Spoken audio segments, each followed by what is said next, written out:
How I attracted to myself $20,000. In the laboratory of experience in which my newly revealed relation to divine operation was to be tested, the first problem was a financial one. My income was a stipulated one, quite enough for my everyday needs. But it did not seem sufficient to enable me to go comfortably to England where Troward lived, and remain for an indefinite period to study with so great a teacher as he must be. So before inquiring whether Troward took pupils, or whether I would be eligible in case he did, I began to use the paragraph I had memorised. Daily, in fact almost hourly, the words were in my mind. My mind is a centre of divine operation, and divine operation means expansion into something better than has gone before. From the Edinburgh lectures I had read something about the law of attraction, and from the chapter of causes and conditions I had gleaned a vague idea of visualising. So every night, before going to sleep, I made a mental picture of the desired $20,000. 20 $1,000 bills were counted over each night in my bedroom, and then, with the idea of more emphatically impressing my mind with the fact that this $20,000 was for the purpose of going to England and studying with Troward, I wrote out my picture, saw myself buying my steamer ticket, walking up and down the ship's deck from New York to London, and finally saw myself accepted as Troward's pupil. This process was repeated every morning and every evening, always impressing more and more fully upon my mind Troward's memorised statement, "My mind is a centre of divine operations." I endeavoured to keep this statement in the back part of my consciousness all the time, with no thought in mind as to how the money might be obtained. Probably the reason why there was no thought of the avenues through which the money might reach me was because I could not possibly imagine where the $20,000 would come from. So I simply held my thoughts steady and let the power of attraction find its own ways and means. One day, while walking on the street, taking deep breathing exercises, the thought came, my mind is surely a centre of divine operation. If God fills all space, then God must be in my mind also. If I want this money to study with Troward, that I may know the truth of life, then both the money and the truth must be mine, though I am unable to feel or see the physical manifestation of either. Still, I declared, it must be mine. While these reflections were going on in my mind, there seemed to come up from within me the thought, I am all the substance there is. Then, from another channel in my brain, the answer seemed to come. Of course, that's it. Everything must have its beginning in mind. The I, the idea, must be the only one and primary substance there is, and this means money as well as everything else.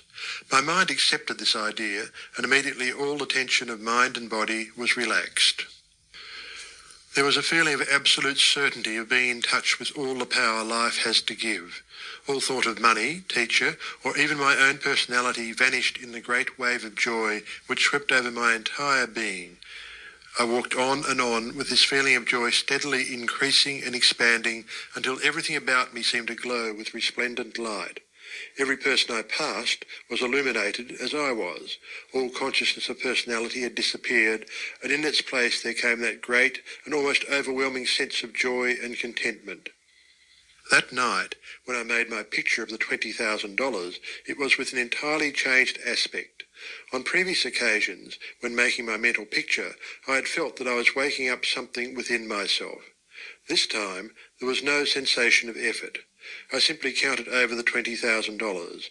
Then, in the most unexpected manner, from a source of which I had no consciousness at the time, there seemed to open a possible avenue through which the money might reach me.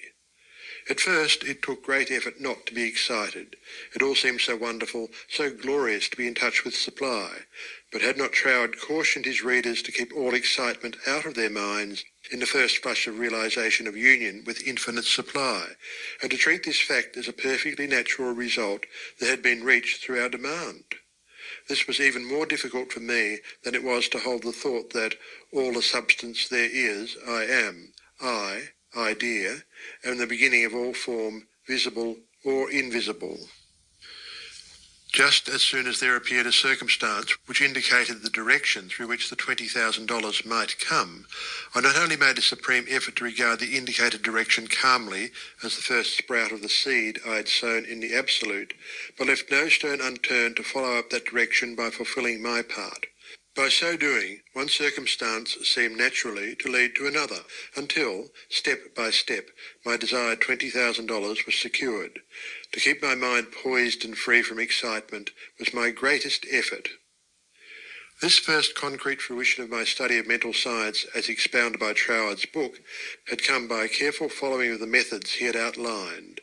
In this connection, therefore, I can offer to the reader no better gift than to quote Troward's book, The Edinburgh Lectures, from which may be derived a complete idea of the line of action I was endeavouring to follow.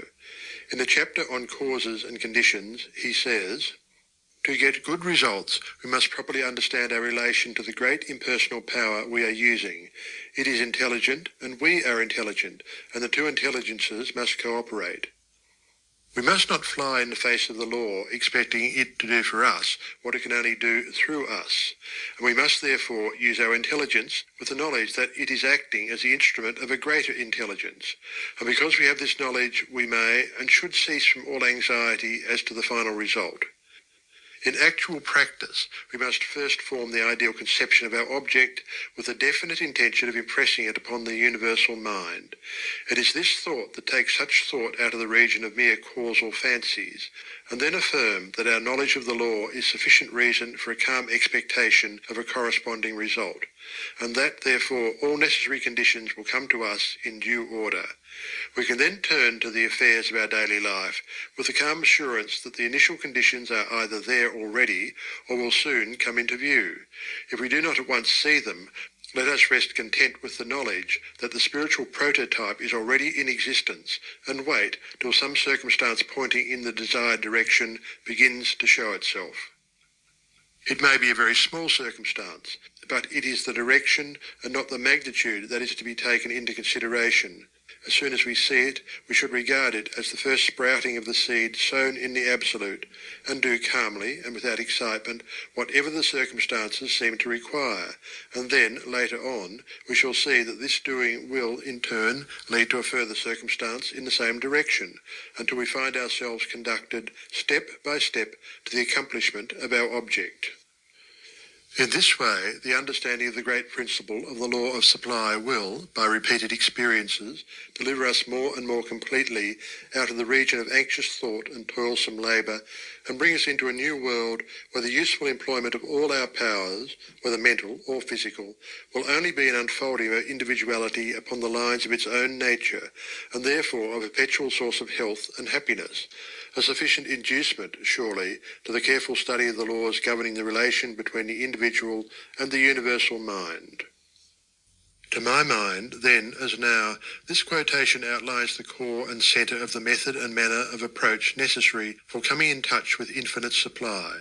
At least it, together with the previously quoted statement, "My mind is a centre of divine operation," etc., constituted the only apparent means of attracting to myself the $20,000.